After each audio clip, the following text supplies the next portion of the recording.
Man, it's been 2 days since I've had a 3056 gig. I need some bad, man. Well, you know what? I got one. This is a 3056 gig build that the Toasty Bros know and love, but this one's a little bit different after we're from today's sponsor. Today's video is brought to you by Fantic and their E1 Max. The Fantic E1 Max is a portable precision electric screwdriver with a full kit. And when I say full kit, I am talking 50 bits and an electric screwdriver, a pair of tweezers, and a pry bar all inside of a small pocket-sized box. With the very satisfying push, the screwdriver pops out, revealing an electric mini pencil-style screwdriver. This kit comes in 3 different colors, and the outer box is aluminum, so it has plenty of durability. And the durability is super important on this kit because you don't want to look unprofessional when doing those on-the-field repairs, and even at home, you don't want to have to constantly replace parts on these kits. You want them to always be ready to go. The precision bits cover almost every job type you could possibly need, and we even have built-in LED lighting on the screwdriver. We have 2 different torque settings as well as a manual mode and magnetic function. This kit is so good that it won the 2023 IF Design Award as well as the 2024 Red Dot Design Award, and it's been one of the #1 bestsellers on Amazon for 6 months. You also have to love that the screwdriver uses USB-C to charge the 350 milliamp lithium-ion battery, and this gives you over 2 hours of work time. So big thanks again to Fantic for sponsoring today's video. Make sure you use the link in the description down below to get the best price possible. Let's go ahead and get back into the video.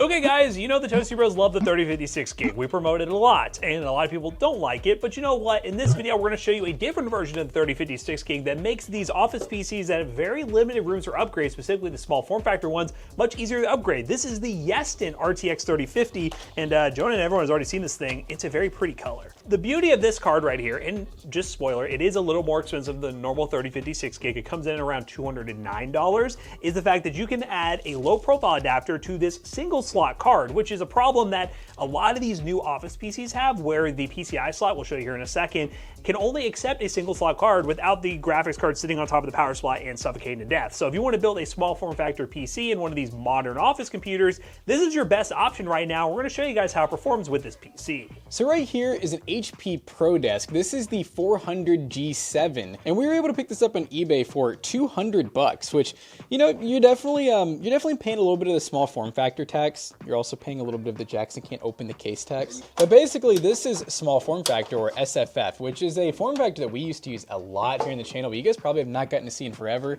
and honestly, we kind of miss it. We've been using so many of the larger towers lately, like the P520, that we've kind of forgotten about these because they don't have a lot of upgrade room. They have a really common issue. I don't know why they do this, but notice how we got this tiny little 1X slot up top, which if they did that in reverse, we'd be able to fit a nice big fat 2-lane low profile card in here, but because of them putting the PCIe 16 right on the power supply, we have to go with the single lane card. Which again adds a bit of a premium, but if you are wanting a modern small form factor system, and this right here features an i5-10500, which is a 6-core 12-thread, we're getting into the newer generation of Intel CPUs. It does come with 16 gigs of DDR4 memory and a 512 gig SSD with Windows installed ready and activated. So for the $200 price point, this is a good canvas to look at, and it should be perfect for our Yeston card. Yeah, and then real quick, I'll show you guys just how to take one of these apart because I've done so many. So typically you're just gonna pop these off here. Oh, look at that, we don't even have a DVD drive anymore. I love it, so modern. And then you're probably gonna have to press right there, and then this just comes open like that, and so now we can actually see our NVMe, which, let's see what we got. Solid state drive, of course. It's a Toshiba, and what size are we looking at? 512? 512 should be just a Gen 3 drive. 512 NVMe, probably Gen 3. We do have DDR4, of course. It's a pretty fairly new system. It's 16 gigs at 3200 megahertz. Not bad. We do need to do maybe a little bit of cleaning. Look at that.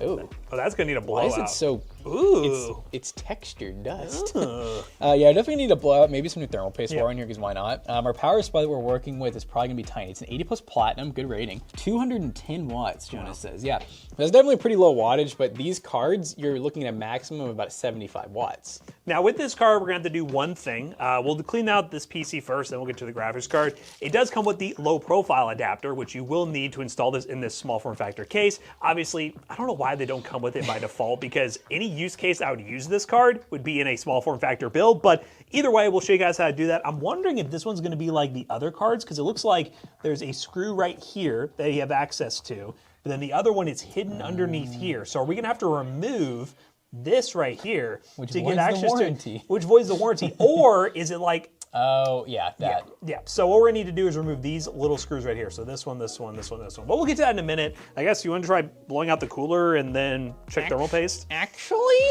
Yeah, let's do it. All right, now that my finger's clean, we're good to go and start cleaning the PC. With our PC Bros cleaning kit, you can buy today at PCBros.tech. Do not consume it, I swear. It does say that, it says do not drink, okay? So, I know you gamers out there. All right, let's do, take this cooler off first. I love this. Yeah, you have to unplug the power. We have to unplug the CPU power. We got like a little fan tunnel here. Okay, simple enough. And this is just plastic, so you can put this in the dishwasher, honestly. And then it looks like we're gonna need a flat head, or if you have a Torx bit, you can use that like a star bit. But we're plain Jane kind of guys around here. Yeah, I could feel it like move with the CPU a little bit. The 10500, basically just a 10400F with you know, we got integrated graphics and a slightly higher boost speed, I believe. Yeah, it's gonna be very nice compared to even the 8th gen Really i5. Nice. Yeah. Very nice. Because this is a true what are these 6 core 12 thread? 6 core 12 thread. So even those 8th gen ones would be just a solid 6 core. So this is a good upgrade, especially in the i5 department. This will be the generation. I really hope to see more of these come to market, hopefully with ones that we can actually put full-size GPUs in. But you know what? This is the best we can do right now. It's kind of funny, the time of filming this video, I know we're talking about how 210 for that 3050 is expensive, but like, the market's kind of messed up right now. It might not be. It might not be. So we'll see if that one gets even more expensive. All right, so yeah, we were probably good in the thermal paste department, but you know, we'll put a nice thick gob in there. Oh, while I'm thinking about it too, I'm gonna go ahead and see if we can use some PC Bros spray. I wonder where this thing was being used at. Jeez. Looks like a mechanic shop or something. So the thing is, you would think the rest of the computer looked like that, but I guess maybe they just didn't go into the cooler very much, and they just like... It maybe just wasn't old enough, you know? Yeah. Well, that looks pretty much brand new. Yeah, I'm happy with that. I do love how clean the inside of these PCs are. Like, they're just really simple, you know? All right, you know, give this shield a little wipe down. But not throwing in the dishwasher like you said. We do have a dishwasher. Ooh, that'd be sick. Well, imagine we had to like, ooh, we could use a waterproof camera, have it in the dishwasher going. That would look so cool. Low profile bracket time. And while we do that, I'm gonna be over here cleaning. He's gonna keep cleaning it up, make it look nice and new. We're gonna go ahead and take off the current bracket, which should be pretty easy. I believe it's gonna be similar to like the RX 6400s. We need to remove this screw, this screw, this screw, and this screw. Yeston, be different and just include the low profile bracket by default, please. Yeah, the pink's something. Do you get a discount on that? Like, is this actually a decision? I think we paid extra. Oh, you mean do they get a discount? Yeah, do they get a discount on it? Like, and also, if you're gonna do one of these, or you do a lot of these systems, maybe you're a PC flipper, a Toasty Bros build mat. I'm just saying at PCBros.tech. I mean, look at that. It looks so good. All the screws are off. Let's remove this. Oh, look at that. Now we have access to the 2 screws to remove the bracket. So we're gonna go ahead and remove this screw right here and this screw right here. And just like that, this bracket's, wait, is there another one? Oh, there's more screws. I gotta keep changing bits. This is so unfortunate. We also have these 2 screws right here. We're going between PH0 and PH2. All right, now that the screws are out, you can remove the bracket like so. And we're gonna go ahead and take our brackets, the low profile design. So we're gonna go ahead and line this up like so. We'll go ahead and screw these in first. And we're just doing everything in reverse order, basically. All right, guys, the card is now ready for install, and this is gonna be the easiest GPU install possible. And that's the reason we like these. These builds normally aren't the best price performance, but for someone who wants to get started with the PC hobby, this is kind of the stuff that got us into the PC hobby. You can build these PCs very easily. Building is a loose term. You're just upgrading an office PC, let's be honest here. So what we're gonna go ahead and do is pull this back right here. You see the little green arrow? Boop, just like that. We are gonna be pulling this off again. The problem with these systems is you have to use this bottom slot right here. Let's see how close she is. We're gonna go ahead and line it up. With it being single slot, it's gonna be close, but it shouldn't be nearly as close as a 2 slot. Yeah, 2 slot would be inside the power supply. Oh yeah, so yeah, you put that right there, push it down like so, and there we go. We actually have a single slot modern GPU, not some R5 240. We have an RTX 3056 gig in a system like this for a little over $400. And this could be a good little home theater PC setup or somebody's first budget gaming PC. But if you don't believe us, we're gonna play some games on it, show you guys what it can do, and then talk more about this PC and how you can build one at home. All right, guys, we are playing Marvel Rivals on our tiny little PC, and we're currently running 1080p. And we're using some DLSS set to quality, so a little bit of upscaling, and then low settings. Very hard game to run, by the way. Don't let anybody fool you. This game is really hard to get over, honestly, like 144 FPS, even on higher end builds. Yep. But It's looking pretty good. I mean, this is definitely playable. I could make a career on this little PC. This little PC can do it. And you know, one other part that I was pointing out is, yeah, 88, sure, it is warm for a graphics card in general, but it's not like overheating level. And in all honesty, like, we've definitely done like the Optiplexes with the RX 6400 low profile, and those things will get like over 100 C and they still run. Not that it's ideal, but. Yeah, so obviously temperatures are not gonna be great in this setup. Just blame HP. The HP with these little PCs, they just made it where it's really hard to upgrade. So this is like our best option. Take one of these things and upgrade it, and all in all, we'll see how this holds up long term. But realistically, again, not gonna be the best price to performance PC, but it's a cool form factor that someone might be interested in. Yeah, probably this. Oh, I probably should have tried to contest that a little bit better. You guys want some gaming news, by the way? Toasty Bros Gaming, 2:30 show. It's fun. Are we gonna do a little bounce off the wall here? Ooh, that did not bounce off the wall. I wanted it to, but that's probably okay. Ooh, hold up. Can we get a triple? Denied. Denied. Yeah, buddy. Don't try to fly on me, cuh. You are done. My scrolls just completely went past them. So no. It's exactly the same low settings across the board. Pretty much. Oh no. Goodness. Oh. Oh, I'm burning. I'm on fire! I'm on fire! Winnable? Winnable? Wait, is this winnable? Is this happening? Hey! Very winnable. All right, we're looking pretty good on more of our rivals. Like I said, really hard to run esports title, but this thing really didn't have much of a problem running at lower settings. Next game. All right, guys, of course we have to test Fortnite on a budget PC like this, a DX12 1080p, unlimited frame rate, far view distance, and low textures, and we'll see how this holds up. This is definitely going to be one of the games that theoretically would be one that would make a lot of sense to really try to find a system with a modern i5 versus some of the older ones to maybe get a little more IPC out of it. But I will say Fortnite, even on non-performance settings, has become more GPU bound as of late, so the 3056 gig will have to do some work here. It won't be entirely on the CPU. Definitely stuttery on the first drop, but that could be just typical Fortnite.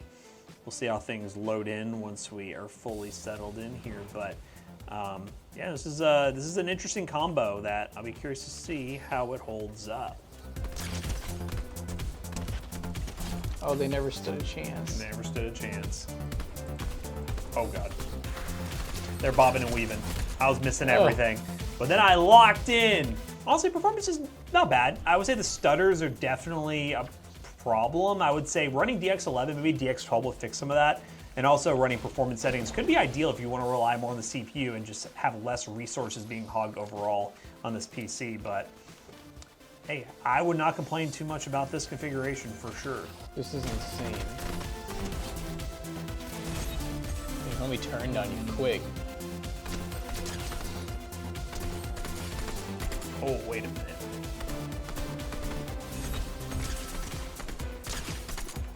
I know he's got shields on that thing. Distracted! Oh! Ooh! Daddy Dang. Hot Buns almost got me. You can't see me. I'm in the shadows. Oh God. I only got one shot, one opportunity. Woo! Hey, Fortnite was playable. Not amazing for the price, but considering the form factor, not too shabby overall. We'll run some other benchmarks, see where the limits lie of this PC. Obviously, temperatures is a concern for some people. It might not be the best configuration for that, but all in all, this was a cool test of the 3056 gig single slot card, and maybe it could bring some life into these PCs we thought were pretty much e-waste. Let's go and run those other benchmarks and wrap this video up real quick. Watch this, watch this, watch this. I don't know. Hell yeah. This one has some crazy lead. Like I'm just not gonna, okay, just gonna keep running away, that's fine. So we just got done benchmarking this little gaming PC, and we gotta say, it actually did pretty good. The temps were definitely a little high, and I think the overall consensus is if you already have one of these towers here, or maybe your school is getting rid of them or your work, it could totally be worth it to buy one of these 3050s, but we probably wouldn't pay $200 for this exact build again. Yeah, $200 is a little bit much for this Prodesk considering the temperature issues, and no matter what you put in it, it's gonna run hot. If you do happen to get one of these, modifying the side panel would be a good option to improve the airflow to the CPU. Let's talk about some other benchmarks, including a test that I ran with the side panel off to prove that point that you should do some modifications to the side panel. We ran Ghost of Tsushima 1080p medium settings with DLSS, only got an average of 50 to 60 FPS. Black Myth Wukong 1080p low settings with DLSS, got an average of 64, a max of 75, and a minimum of 48. And Monster Hunter Wilds at 1080p on the lowest settings with DLSS. I took the side panel off. Temperatures did drop a decent amount on the CPU, only around 60 to 70 degrees versus almost 90 when we were gaming under full load in other games. And we only got an average of 48 FPS. And for 30 mark time spot, we got a score of 4,919, which is an 8 cent per point, and that's honestly not terrible for a small form factor Office PC upgrade. So the 3056 gig from Yeston, that's a single slot card, is a really cool card, but it really just depends on your use case, whether it's worth spending the extra money over it to make a small form factor build. But I want to hear from you guys. Let us know down below what you think of this PC, and if you want to copy this build yourself, links in the description down below will be affiliate links, and they will help us out. And as always, we hope you guys enjoyed today's video. If you did, make sure you check out our other 2 YouTube channels and also our twitch.tv/ToastyBros, and don't forget to like, comment, and subscribe. And we'll see you guys in the next one. Bye-bye. Now this little PC right here will be for sale at PCBros.tech. It'll be a great price. It'll come with a warranty and everything, and you could have a chance to have a pink graphics card in your build. I mean, that's just worth more already. PCBros.tech. You can buy a gaming PC. If you don't feel like building one yourself, use code ToastyBros on checkout. You'll save 3% on your next purchase. See you guys later. Bye.